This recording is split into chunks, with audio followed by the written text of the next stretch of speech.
The 2022 season is not going as Mercedes hoped, and for much of the year it looked like a pretty big change in car design would be needed for 2023. Every time Mercedes has even thought about that, hints of seriously good performance have been enough to keep it diligently working to improve what it's already got. The capricious Mercedes W13 has come to be represented by its unique, almost non-existent sidepods, which some have pinpointed as a potentially major flaw. But Mercedes sees that theory as a distraction, as its real car concept dilemma for 2023 is much more complicated than an eccentric piece of bodywork. There's been something of an obsession with Mercedes sidepods this year while the team has been struggling. That's probably because points of distinction between F1 cars can sometimes be hard to identify on the surface, so when we can spot them, they suddenly become the subject of great interest and scrutiny. This can quickly lead us to apportion too much significance to things like Mercedes' aggressively minimised sidepod design. The sidepods turned heads when they appeared in Bahrain and were briefly controversial. While rivals quickly stopped caring about them when the W13's flaws became apparent, the sidepods still came to symbolise the entire car concept to the outside world. When Mercedes had a bad weekend or suffered any kind of performance-related issue, it became common to hear a variant of, "Are you going to ditch your sidepods?" The easy conclusion was this was a key part of the problematic package, and Mercedes was being blindly stubborn by persevering.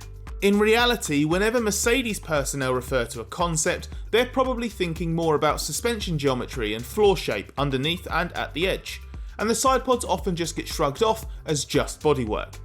They are significant, but as Mercedes technical director Mike Elliott notes, they are probably not the key differentiator, it's a detail in the floor design. It's worth noting that Red Bull and Ferrari have gone for two very different sidepod interpretations to one another, and their cars are the fastest in 2022 and are equally competitive. These have spawned a variety of imitations across the grid, but there is hardly one definitive sidepod design that Mercedes is ignoring. What is fair to say is that Mercedes now stands alone with a shrunken sidepod design, as every other team has opted for an undercut/downwashing approach or the Ferrari-inspired top surface with the sunken middle section. And while the sidepods are not considered the silver bullet that can cure all the car's ills, Mercedes is open to changing towards more of a Red Bull or Ferrari interpretation for 2023. Mercedes' willingness to switch to one of the more popular sidepod designs has been clear for a while. The team is certainly not wedded to how this car looks and has been assessing other bodywork interpretations since the start of 2022. A change would not be likely before next year because in a resource-restricted world, it's easier to make such a switch between seasons.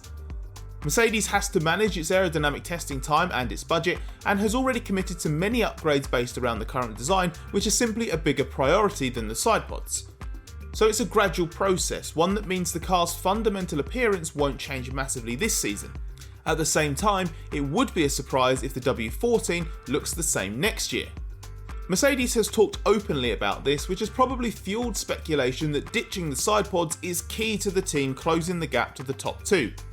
Elliott confirmed at the British Grand Prix, where Mercedes had a major upgrade package including new front suspension fairings and a revised floor, that the team had evaluated some concepts in the Ferrari Red Bull style and would continue to look at it. That's partly because Mercedes is able to see that different interpretations have been created and can be made to work, which cuts out a small phase of the development process as Mercedes doesn't need to waste time and money working out new shapes and profiles. And it's partly because some limitations with the current design have become apparent, so considering alternatives is sensible.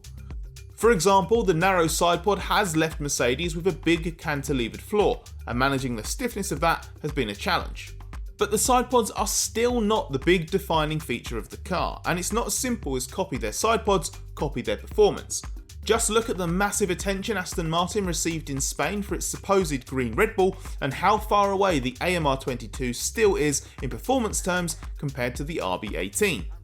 For Mercedes, the sidepods are not solely responsible for the porpoising that dogged the team in the early races. They have even less to do with the poor ride quality that battered Lewis Hamilton and George Russell in Monaco and Azerbaijan in particular, and they are unlikely to be the root cause of the poor tyre warm-up that has hampered the majority of qualifying sessions and early race stints.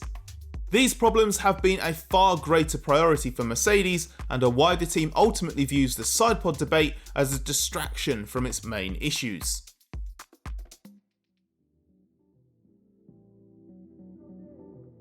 Remaining methodical during a frustrating season has been key to Mercedes chipping away at its deficits.